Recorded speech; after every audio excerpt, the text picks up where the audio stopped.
Hello everyone, welcome to the Artemis build guide. So Artemis is a fairly popular character just because she's cheap when you first get the game. She's like, what is it? It's like 5,000 favor, 5,500 favor per god, and Artemis is like not that. So a lot of new players tend to play her and they tend to like not necessarily build her wrong. You can't really build a hunter wrong, but like tend to not build her correctly. Okay, never mind. Let's just get into the build part. Oh, that's match history. That's not it. There we go. I got it, guys. So here's the build. If you just want to leave the video now, you can. There's nothing stopping you. So here's the build. Just take a picture of it, screenshot it, whatever. If you'd like to stick around and I'll explain everything, feel free to do that. So for her starter items, right? This is your start pretty much every game. Maybe not in arena because you don't want to stack in arena. So yeah. So Hunter's Blessing, you could go Mage's Blessing, but like you're not really going for the early game, right? You'd rather do more damage with your crits than with your abilities because your abilities don't necessarily do the most damage. I know she runs out of mana fairly quickly, but Hunter's Blessing does have 10 MP5 on it, so like it makes up for it, right? And then you go Spike Gauntlet and two of each, right? I think it comes out to two of each, yeah. You could go Mana Pot Center, but with Hunter's Blessing and the buffs to her mana costs on her 3, which is her clear, you really don't need mana pots as long as you just like play carefully and aren't just spamming your abilities whenever they come off cooldown. So core items, these are her pretty core items, these 3 items. Like 9 times out of 10 you'll be building all these items, and that one time you won't be building that item will be because of arena, right? So Devourer's Gauntlets, because your auto attack with crit lifesteal is like literally your best friend, right? Warrior Tabby, because you could go Ninja Tabby in the super late game or even just from the beginning if you'd like, but Warrior Tabby because she has a really high attack speed steroid, so like you really don't need Ninja Tabby. Executioner because it's Executioner, it's just good on all hunters. Penetration, 36 pen, that 36% protection reduction, that's pretty good, right? And then for her damagey items, right? So we'll talk about chins first, right? So chins is if they have like Kuzenbo, right? Or like a bunch of or like 2 warriors, or like too many tanks, and like you can't use crit effectively because crit doesn't really work that well against tanks. It works better against like what's it called? Like squishies, right? That makes sense. So you won't be able to burst down tanks as much as you'd like. So you could go like Chin's what's it called? Odysseus bow, and then like I don't know, Titan's Bane, and you'll just shred them, right? But for your crit build, these are your crit items. Don't You could get Malice with the new Malice that's coming out, but I don't know how well that'll work because like I still fairly don't understand it. But like it's weird. It's weird because Malice has always been the same, and now they're changing Malice, and it scares me. But then Rage, okay, Rage is the most useless crit item on her. I know somebody will tell me that I'm wrong, but why would you build Rage when you have 15% built-in crit, right? So Poison Star, Wind Demon, and Deathbringer, right? It comes up to 65% crit chance. With your passive, that's 80% crit chance. That's 4 out of 5 auto attacks you will crit. There is like no reason to get Rage. There's no reason to get these 3 items and then Rage, right? If you really wanted to, I guess you could switch out Poison Star or Wind Demon for Rage, right? But then you'll end up having, you'll be at exactly wait, okay. Let me think this through, because they're buffing Rage in 5.3, so this is going to go up before 5.3.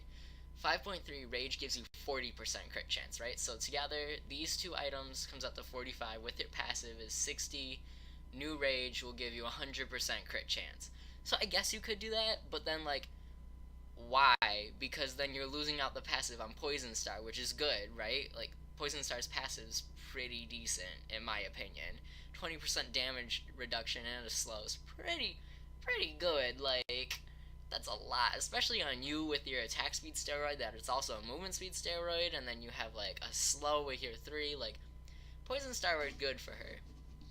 And then with Wind Demon, you're immobile too, so like this gives you more movement speed and it gives you more attack speed. It's like both these crit items are good on her, and you don't want to get rid of Deathbringer because like Deathbringer is her item, you know? Like back in 5.1 when they first released OP ass Deathbringer that gave you 35% crit chance, Artemis could buy it and have 50% crit chance. Like what the fuck was that?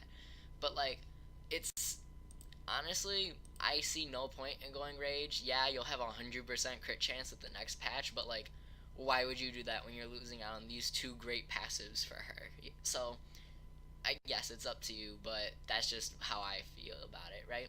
And then you'll see Aussies in the defensive category, right? So, Aussie is like for double life steal, you know? Like, you don't want to go just Aussie.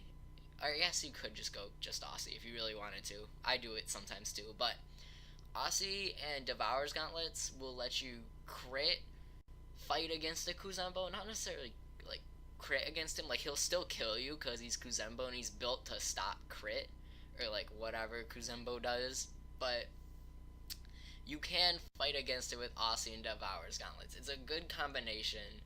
So you could always run that. Magi's because you're Squishy Hunter, although she does have 3 seconds of CC immunity on her ult, which is like really high, and I can't think of another god that has that long that isn't just channeling the ultimate. So Artemis is like free to do whatever the fuck she wants. She just kind of uses her ult and then you can run at the enemy team. So Witchblade, it's gives you attack speed. I don't know, like it's Witchblade, like it's good on defensive hunters if you really wanted to.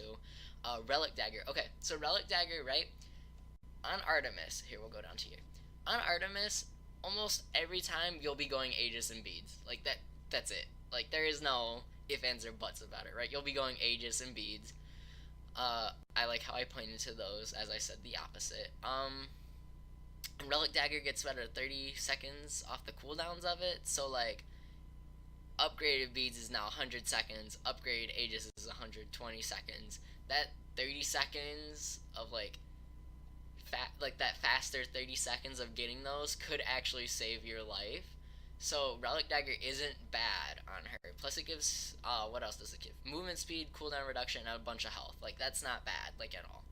We also have Heavenly Wings just because it gives you the gas pedal passive. For those of you that don't know what the gas pedal passive is, it's haste. It's what it's called, but everyone calls it gas pedal because you kind of just like slam in on the gas pedal so and just run at them. And then I also have Blink on here. One of my favorite things as Artemis is to blink in and then ult and then watch the enemy team scatter into a bunch of different directions because they don't want to get hit by Tusky, and then your team just kills them all. So it's risky because Artemis really shouldn't be initiating, but like she has such a good ult that she can initiate with it, you know? Plus upgrade Blink's even better because of the 10% damage mitigation. Like it works out good for you. And then here you just have damage potions and stuff. There's like, you can also throw in like Chalice of Oracle, or like, I wouldn't say an HP Chalice because she has, you're going to be building Devil Gloves. If you're in Arena, I would recommend Aussie instead of Devil Gloves. I go Warrior, Executioner, Aussie, and then the crit items, you know. But a normal build for Artemis will usually, late game will usually end up looking like this. This is usually what happens, how I build her, you know. And then just throw those boys in there. Either one, if they got a lot of CC, get Beads. If they have lots of burst damage but really no CC, get Aegis. You'll almost always get Purification Beads first just because of like how relevant it is, you know. So yeah, this is how I build Artemis. I hope I was able to help some new people or older people who just kind of were confused with her on what crit items were good and like stuff like that. So yeah, I hope you guys enjoyed my video, and I'll see you guys next time. Bye!